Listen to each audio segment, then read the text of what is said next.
विधानसभा में बजट सत्र के दौरान बस्ती जिले के कप्तानगंज विधानसभा के समाजवादी पार्टी के विधायक कविंद्र चौधरी उर्फ अतुल चौधरी ने सरकार पर तीखे हमले किए और सरकार कटघरे में खड़ा करते हुए कहा कि ये सरकार पिछड़े का हक मार रही है।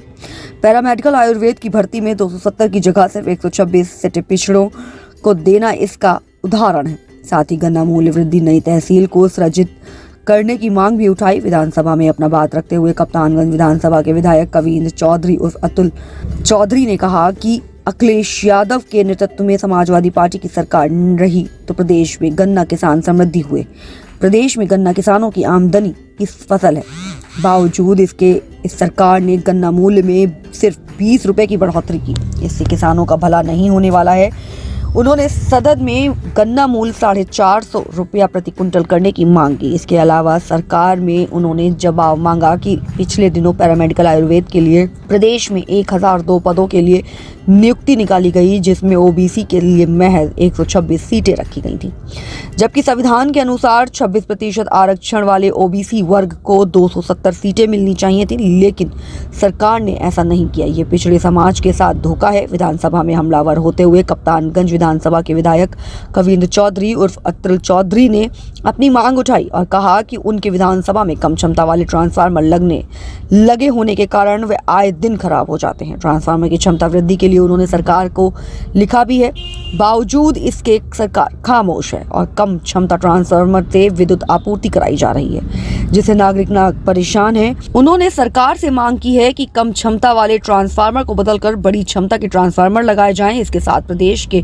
सबसे बड़ी तहसील में शामिल बस्ती के हरैया तहसील से काटकर गौर को किसी नई तहसील बनाकर किसान, काश्तकारों एवं आम नागरिकों को सहूलियत दिलाने की भी मांग की।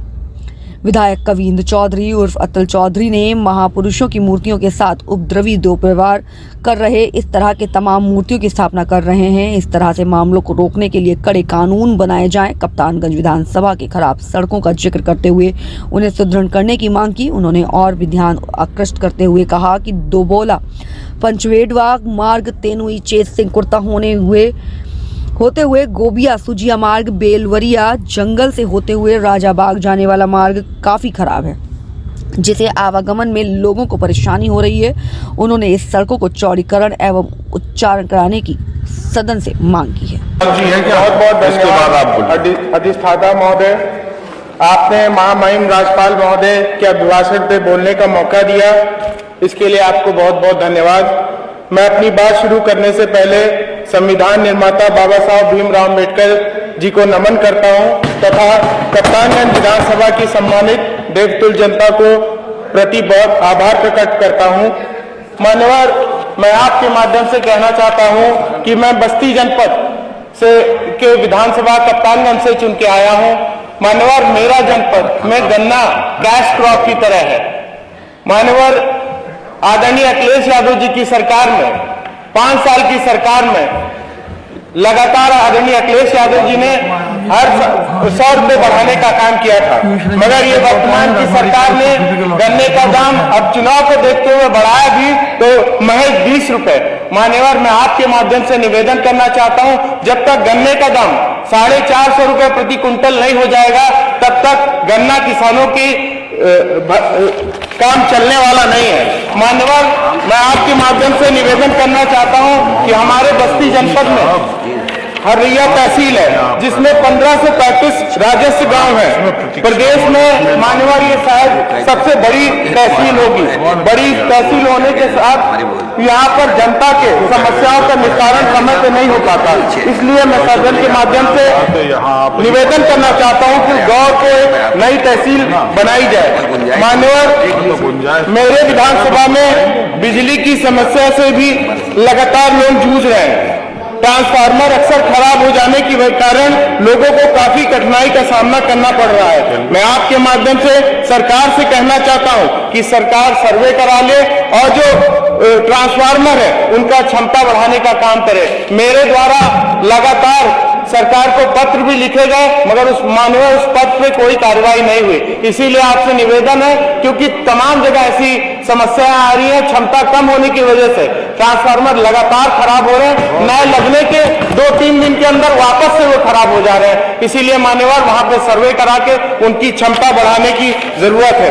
मान्यवर, मैं आपके माध्यम से एक जो बहुत महत्वपूर्ण अभी जो पैरामेडिकल आयुर्वेदिक की जो भर्तियां आई थी 1002 पदों पे, मान्यवर एक तरफ तो सरकार पिछड़ों की बात करती है, मगर जब इसमें आरक्षण पदों की बात हुई तो इन्होंने सिर्फ 126 पद ही पिछड़े समाज के लोगों को दिए, जबकि अगर 27% आरक्षण के तहत हम देखें तो ये पद की संख्या 270 होनी चाहिए थी। मैं आपके माध्यम से सरकार से मांग करता हूं कि इस भर्ती को तत्काल आरक्षण के नियमों के अनुसार ओबीसी कोटे को पूरी तरीके से लागू किया जाए। मान्यवर, अभी पिछले दिनों हमने देखा, एक तरफ तो ये सरकार बड़ी बड़ी मूर्तियां लगाती है, हमारे बड़े जो महापुरुषों को सम्मानित करने की बात करती है, मगर हमने देखा पिछले महीने की 25 जनवरी को किस तरीके से उज्जैन में सरदार पटेल की प्रतिमा के साथ दुर्व्यवहार हुआ। वहां पर उनकी प्रतिमा को ट्रैक्टर तथा पत्थरों से तोड़ने का प्रयास करा गया। मानवर, ऐसी खबरें सुन के मन बहुत दुखी होता है। कभी से संविधान निर्माता बाबा साहब भीमराव अम्बेडकर जी की प्रतिमा तोड़ी जाती है तो कभी किसी महापुरुष की। मान्यवर, मैं कहना चाहता हूं कि आखिर वो कौन लोग हैं जिन्हें राष्ट्र निर्माताओं को से इतनी ईर्ष्या है, जो कानून को मानते हैं ना किसी सरकारों को मानते हैं। मान्यवर, क्या देश इसी तरीके अपने महापुरुषों का अपमान होते हुए देखता रहेगा और ऐसे उपद्रवियों के लिए कोई कठोर सजा का प्रावधान करना चाहिए। 1 मिनट, आपकी विधानसभा कुछ कहना के लिए। मान्यवर, हमारे विधानसभा की कुछ जो सड़कें हैं जो बहुत ही खराब हैं, मान्यवर आपके माध्यम से कहना चाहता हूं कि जो दुबोला पचपेड़वा मार्ग है, तनुई चेत सिंह कुर्दा होते हुए गोभिया सुजिया मार्ग है, बेलवरिया जंगल से होते हुए माजा मानपुर मार्ग है, जिसकी हालत बहुत खराब है, उसको उच्च